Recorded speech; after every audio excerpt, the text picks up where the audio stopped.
कल एक बेहद दुखद मामला जिसमें दो युवकों की हत्या जो है वो निर्मम तरीके से कर दी जाती है और दोनों आपको ये तस्वीरें हम दिखा रहे हैं घरोंडाल के गांव अराईपुरा से जो दोहरा हत्याकांड मामला जो अराईपुरा रोड पे हुआ था, उसमें दूसरा युवक नीरज जो अराईपुरा गांव का रहने वाला था, उसके घर पे इस समय पहुंचे। आप देख सकते हैं तमाम गमगीन लोग, परिवार के जो लोग हैं गमगीन स्थिति में। कार्रवाई हुई है पुलिस की, अभी उससे संतुष्ट हैं आप लोग? अभी जो पुलिस कार्रवाई की है, रात एसपी साहब भी आ रहे थे 2 बजे तक, वो भी रहे, डीएसपी साहब भी रहे 4 बजे तक। और उन्होंने 3-4 टीमें बनाई हुई हैं, ऐसी है 1B 2B 3B। रोंडा सदर थाना भी, करनाल से भी थे, मधुबन से भी थे, और रोंडा टीम तो पूरी लगी हुई है। वैसे हमें फ़िलहाल पुलिस प्रशासन पर पूरा आश्वासन है कि वो हमें न्याय देंगे और न्याय हमें मिलेगा भी। आप भी डीएसपी साहब शमशानों में भी आए थे, संस्कार पे भी आए हैं, एसएचओ साहब भी आए थे, और वो कह के गए हैं कि हम शाम तक और कल तक हम सारी गुत्थी खोल देंगे। आप अभी तक कितनों की गिरफ्तारी हुई है सर? कुछ 2 आदमियों का पता लग गया जी हमें, हम अभी गए नहीं हैं, अब शाम को जाएंगे तब पता करेंगे, क्योंकि रात तो वहाँ से ही आए और सवेरे करनाल चले गए संस्कार करके, बस अभी आए हैं और शाम को हर बात का पता लग जाएगा। नीरज का सर कितने साल का बेटा है? एक बेटा बच्चा बताया जा रहा ये है। नीरज का जी आपने यहाँ देखा था 6 साल का, 5 साल का, 5.5 साल का बच्चा है जी। 5-6 साल का। और ये घर आई है जी, बड़े भाई की घरवाली भी गुजर रही जी उनकी। अच्छा, ये कमाने खाने वाला जी, पूरा घर इसी के ऊपर, नीरज के ऊपर ही डिपेंड था। माता पिता पहले गुजर रहे हैं जी, यही कमाने वाला था घर में जी, और इसी के जाने के बाद अब बच्चों का क्या होगा ये तो भगवान भरोसे ही है जी। स्थिति घर की बिल्कुल नाजुक है जी।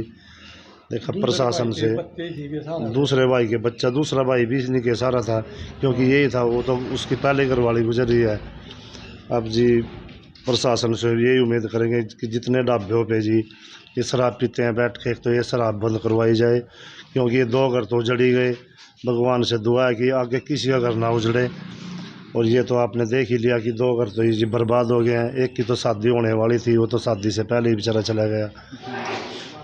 तो धान बेचकर बताया जा रहा है कि नीरज आ रहा था, मंडी से आ रहा था धान बेच। ये 3-4 रोज से जी इन्होंने अपना ट्रैक्टर मंडी में लगाया था काम के लिए। भाई 10 रुपये सीजन में ट्राली से जो है ढुआई करते हैं, तो रात लेट हो गए। इन्होंने सोचा भाई अब घर क्या जाएंगे, तो खाना खाने के लिए होटल पे गए थे, भाई यहाँ खाना खा ले। वहाँ पहले ही बहुत शराबी बैठे थे। अच्छा, शराबी बैठे थे तो इन्होंने जैसे पता लगा भाई रोटी मंगवाने के लिए गया, और शराबी लगा भाई पहले हमें रोटी दो। इस बात के ऊपर इनकी कया सुनी हुई, और उन्होंने इनके साथ हाथापाई शुरू कर दी। उन्होंने उसको मारा, तो फिर उन्होंने फ़ोन करके और 5-7 लोगों को और बुला लिया 10-15 मिनट के बाद। तो उन्होंने पूरी प्लानिंग के साथ आते ही इनको तो जी एकदम दबा लिया, और इनको इतनी चोटें मारी कि ये ऑन द स्पॉट वहीं पे जी इनकी मृत्यु हो गई। तो आप देख सकते हैं बड़ा ही दुखद मामला आपको हम दिखा रहे हैं घरोंडा हलके के अराईपुरा गांव से। यहाँ पे एक युवक जिसका महज 4-5 साल का बेटा है, उसकी जो है निर्मम हत्या कर दी जाती है एक ढाबे पर। छोटा सा बच्चा है और बताया जा रहा है घर की जो हालत है बड़ी ही नाजुक है। ये घर है नीरज का, और ये नीरज का छोटा सा बेटा है, महज 4 या 5 साल की इसकी उम्र होगी। इस बेटे को अभी तक ये एहसास नहीं है कि इसके पिता कहाँ हैं और क्या इसके पिता के साथ हुआ है, ये समझ भी नहीं सकता। तो ये जो नशे की आड़ में जो ये दरिंदगी की गई है, इसका क्या कारण है आप लोग कमेंट करके ज़रूर बताएं। और प्रशासन से हम अपील करेंगे कि दोषियों पर इतनी कड़ी कार्रवाई हो कि भविष्य में ऐसी घटना ना घटे। मामा के घर आते हैं अपने।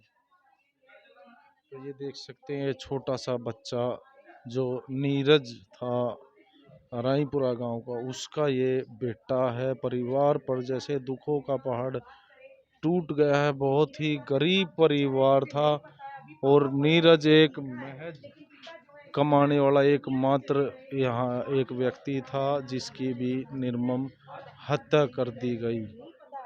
किसी के साथ कोई भी झगड़ाबाजी, किसी का काम था, अपना काम करो, खेती बाड़ी करो, घर से आता था, सबके साथ हंसना बोलना, बजट सिस्टम सारा खराब हो गया। मेहनती लड़का था, मेहनती था जी, अब देखो क्या होया, वही करने वाला बहुत बुरा काम हुआ जी।